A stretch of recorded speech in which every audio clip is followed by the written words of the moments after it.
Hello, this is Dyesha Hicks, and I'm here for the Young, Gifted, and Black Entrepreneurial Awards. We're coming to you from Milk River, our 2017 venue host. I am so pleased, but more excited than anything, to be sitting next to this fantastic rising star, beautiful, gifted, and black, and young lady right beside me. She is receiving an outstanding award, and I can't wait to read it off for you. She is the 2017 recipient of the Nina Simone Artistic Excellence Award in Creativity and Entrepreneurship. Oh my God, we have Colby Christina here with us today. Her resume would knock a 30-year-old off their feet, okay? A 30-year-old, I'm not 30 yet, but who cares? She is just a bright, fresh, rising star. At the age of 15, she has accomplished so much, yet so humble. The whole energy in her personality resonates that. So that's not just what I'm reading off of a paper, that's what I'm feeling from her. So she is a professional actress, talk show host, so a TV talk show host. She has Colby's Corner, which I enjoy watching. She's a dancer that she enjoys. I'm talking about different selections of dance. I think she could name about 7 to 8 of them. She's a singer, a model, a choreographer, and the list goes on and on, but I definitely have to note that she's a motivational speaker, and she is a recent award winner of the Adelco Rising Star Award recipient. I'm telling you, this is a mouthful and a half, but it is an absolute pleasure, and I can't wait to get to know more about her. How are you doing, Colby Christina? I'm very good. How are you? I'm fabulous. I'm really excited to be sitting next to you. You're like a young celebrity for me, so this is exciting. You're welcome. So as I was reading all of that off, I've seen you have a lot of interviews, but when you hear all of that about yourself, are you just like blown away as much as other people are? Because they're just as excited to say everything you've accomplished. How do you feel about all your success? I feel very humble about it.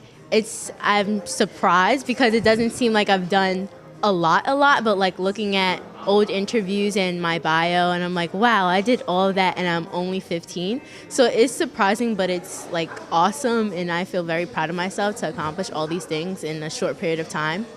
And you have so much more to accomplish. Now, I want to talk about your award winning of the Adelco Rising Star Award. So I looked it up and I know what it's about, but tell others that may not be familiar. It's a very high and achievement award. You are, I think, one of the few youngest to even receive it. So let's talk about that. So I did a off-Broadway production, The Liberation of Mother Goose, at the Billie Holiday Theater. That was my first off-Broadway debut, and I played the lead role of Alice, and we had 2 sold-out performances. And then I was nominated, surprisingly, by the Adelco Committee, and it was a long process. Like, a bunch of kids from all over New York City were chosen, and I was surprised that I was chosen, and I felt very great that I was chosen as well. But the Adelcos definitely shine a light on not only young artists, but like artists in theater, in Black theater, and it's just a night for us to be proud of ourselves, pretty much. You are definitely someone that deserves to be very proud of yourself. You put a lot of work in. So this Nina Simone Award that you're receiving, how do you feel about that? And what are your thoughts on Nina Simone? I really, actually in the summertime, I went to go see a documentary that her brother, Sam Wayman, was actually putting on. And I was shocked to see that YGB actually wanted to give me that award, because I'm like, wait, just this summer I just saw a documentary on Nina Simone. I'm like, whoa, like, is this really happening? But Nina Simone was, just by seeing her documentary, she's very hardworking. She was a perfectionist. She was a trendsetter. She was a mentor. She was just everything, and she was very strong. That's what I really liked about her. She was just very strong, and she just was about her, not only about her music, but anything that she put effort to, she was all about it. So that's definitely what I look up to her about. And you resonate all of that. Thank you. Now, you're also under the term millennial. Okay, and they give millennials a bad name, but you're giving the millennials a good name. But how do you feel about everyone saying millennials are so bleh, they're so this, they're so self-entitled, they don't work hard? It's really like a bad energy behind it, but you're a different energy. How do you feel about that? I feel like people tend to, when they hear one word, they want to stick to, oh, that group of people is that type of way. There's nothing you can change about it. They're that way, they're that way. And they tend not to look at, oh, there's a few that are different. There's a few that are doing things with themselves. There's a few that are actually hardworking. So about that, I try to differentiate myself from that and really like, millennials are like awesome. Like, we're not just this, but we do have different aspects of ourselves. Absolutely. I love that. Everyone stop judging these millennials. Jeez. Okay. Now, like I said, I definitely dove in when it came to you, and I was very impressed when a particular interviewer asked, how do you do everything? And you said time management. So let's talk about time management because I need to learn that. Definitely as time went on, I started dancing at the age of 2. So that was just like one class on a Saturday. And as time went on, like I got more and more busy. I'm like, wait, I have to learn how to manage it because I'm running around from here to here to here to here to here. And I definitely learned that from my mom because she's a hard-working businesswoman, and I see how she juggles things. Like she has a lot of things on her plate herself, and then there's a totally different side to her because there's me involved, and she has to do things like that. And also my family. A lot of them are in the entertainment industry as well. So seeing how they juggled their schedule, it was pretty easy for me to just readjust. So that's pretty much how I manage my time. And really, I like time to myself as well. I hang out to my friends. And surprisingly, people don't think I have time to myself, but I really do. I do have my off days where I'm just like lounging around at home doing nothing. But yeah, that's pretty much how I manage my time. Observation is pretty much. Observation is key, actually. That was very, very important for you to say, having time to yourself. You're 15. So that means next year you're turning the big, sweet 16. How do you feel about that? I'm actually very, very, very excited for my sweet 16. That's literally what I talk to my mom about every day. I'm like, I want this, I want that, I want that. But I'm super, super duper excited to be turning 16. And actually, I skipped a grade, so I'll be graduating at the age of 16 as well. So that's a big step for me. And I'm just very excited to be turning the big 16. On top of all the things that I do, I can't wait for that night. So you're skipping, you're going to be done with high school? Yeah, I'll be done in 2018. So like that'll be way before I turn 17. So I'll be done. Fantastic. Okay, so are you going to pursue the arts more, or are you going to do that and juggle college? I definitely want to go to school for the performing arts, but I definitely do want my backup in entertainment law school. Entertainment law, that is fantastic. Where do you want to go to entertainment law school at? I'm looking at NYU, Carnegie Mellon, Juilliard for my undergrad, Adelphi, Temple, Rutgers, those different schools. Fantastic. You're just glowing. I love it. So when it comes to and I know your mother and your family plays such a large part. You just mentioned that you have a beautiful musical background from your mom singing, your father's father, your grandmother sounding like a hummingbird. You have a beautiful background. But when it comes to inspiration, is it all your family, or do you have other people that inspire you as well? I would say ever since a little girl, it's been my family, because I know like not a lot of kids in the entertainment industry don't have people in their family that were in the industry as well. So having my mother that was a singer and an actor and a dancer, and my father that is a musician, and my father's father was the lead singer of the famous group The Platters of the 50s. And just having my family is definitely an inspiration, but I do look at my teachers that I have. So I have Miss Peggy Alston. She was like the very first triple threat that I ever knew. So I looked up to her Miss Karen Thornton, my dance teacher, Baba Chuck Davis, who's the founder and artistic director of Dance Africa. Every year, you guys should come. And also, he stepped down now, so it's now Baba Abdel. And I do look up to celebrities as well, like Felicia Rashad. Like, people tell me all the time, like, I remind me of her. Mr. Woody King told me that. George Faison. Just, there's so many people that I've met that serve as an inspiration to me and mentors. When I went to the National Black Theater Festival, I was surrounded by so many living legends, and there's so many people that are giving me wisdom every day. Like, I get calls from just people that I've met during the course of an event or anything that have given me advice. So. Beautiful. Oh my God. Yes, you do look like a beautiful young Felicia Rashad. She's my favorite. Now I can have a young favorite. So your inspirations are absolutely striking. But the one thing that touches my heart is that you are also a motivational speaker. So what are some of the challenges? I'm sure when you step off stage after giving a speech, what are some of the challenges that you're hearing with teens like yourself? Some challenges that I'm hearing is that they really don't have somebody to turn to. So listen, I know like there's different organizations and mentorship programs, but they're all led by adults. And like, nothing against adults, but I feel like if teens had another teen to talk to, it's more mutual and it's like more understanding and more connected that way. So that's why I do motivational speaking. So I keynote different events, Black History events that involve teens. My teen TV talk shows directed toward teens, so they have a safe place to learn and talk about what's really happening in their lives, like every day, academically, socially, and culturally. So I definitely understand like the lack in a way of guidance for teens. So that's why I started what I do. Fantastic. We do need beautiful, uplifting teens like yourself. And when I say beauty, it's definitely not just the appearance, which you are beautiful, but it's from the inside. You can feel that from the inside.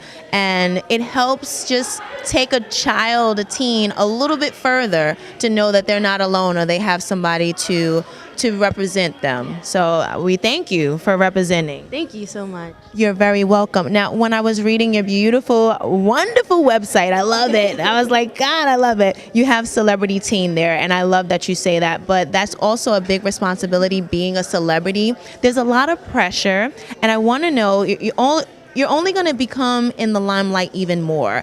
Is there a pressure, not as of yet, but are you nervous about the pressure to maybe step out of character? You know, they like to do that whole sex sells thing. How do you feel that you're gonna deal with that type of pressure? In terms of pressure, like everybody's always going to be nervous somehow. Like, I know before a performance I do get nervous a little bit, but like once I get on stage I just let loose. It's the same in academics. Everybody, like, you'll study, you think you'll do great, but you're always nervous, but you know what the outcome is going to be. So I feel like I just try to relax in a way and not think about it. And I just go for it and put my all into it. As long as I put my all into it, I know that I did a good job. Fantastic, fantastic. As long as you stay positive and not worry about it, there is no pressure. Now, when it comes to, goals for 2017, because when it comes to goals, you knock them out. What type of goals are you looking to add to your list this time? Definitely 2017 is going to be a big difference from 2016. I have a lot of film productions that I'm working on in projects. I'm also going to keep working on my teen TV talk show and take it to the next level. I'm looking to start my very own, I already started the paperwork for it, but my dance company I want to get up and running.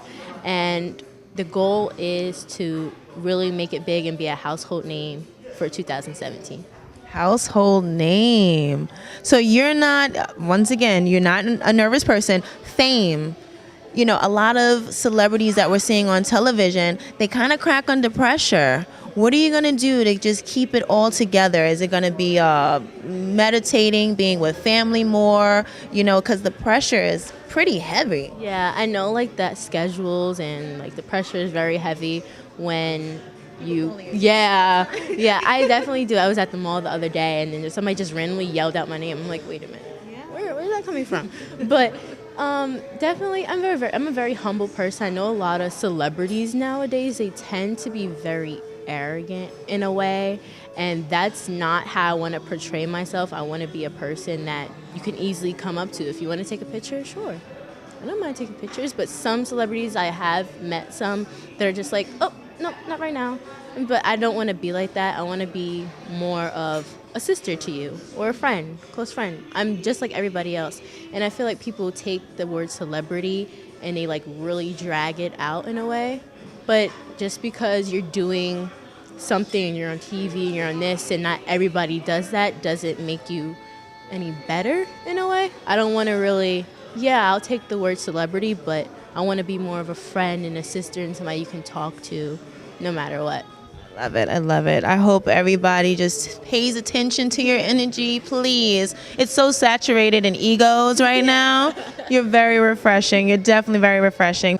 You have so many things under your belt, but when you enjoy certain things like film, we have a lot of good films coming out right now. What have you experienced in the theaters that you are crazy about right now?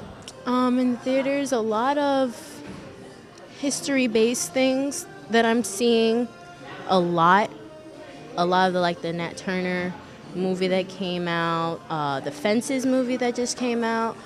I'm just really feeling those type of movies, not the movies. I do like the little suspense movies and the romantic and things like that, but I'm really into when they take past events and they apply it to now and they change it.